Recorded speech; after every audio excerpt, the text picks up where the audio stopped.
మీనరాశి వాళ్ళకి ఈ సంవత్సరం ఏలినాటి శని జరుగుతోంది కాబట్టి కొంచెం శని వల్ల కొంచెం మొండి పట్టుదల, విసుక్కోవడము, బద్ధకంగా ఉండడము, మాట వినకపోవడము, విని పని చెయ్యకపోవడము, ఈ మీన రాశి వాళ్ళకి అన్నీ ఉంటాయి.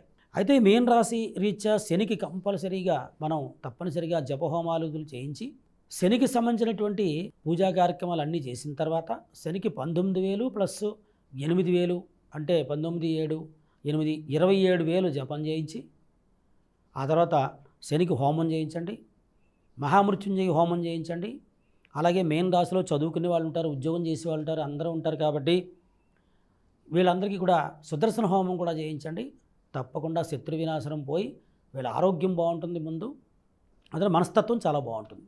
కాబట్టి శనికుజులు ఈ సంవత్సరం మీన రాశి వాళ్ళకి వ్యయంలో పడిపోయారు కాబట్టి తండ్రి సంబంధించిన ఆస్తి బాగా ఖర్చు పెట్టే అవకాశాలు ఉంటాయి. మీరు సంపాదించుకున్నటువంటి ధనాన్ని కూడా బాగా ఖర్చు పెడతారు. కొంచెం తెలిసి తెలియకుండా ఎవరి ద్వారానో మాటలు పడుతూ ఉంటారు. అపరిందలు అంటారు చూసారా, అవి కూడా వస్తాయి. కాబట్టి ఈ సంవత్సరం మీన రాశి వాళ్ళు గురుడు, శని, కుజ, కేతు ఈ యొక్క 4 గ్రహాలకి జపహోమాలు చేయించి శాంతి పూజా కార్యక్రమాలు చేయించండి. తప్పకుండా మీ అందరికీ కూడా బాగుంటుంది.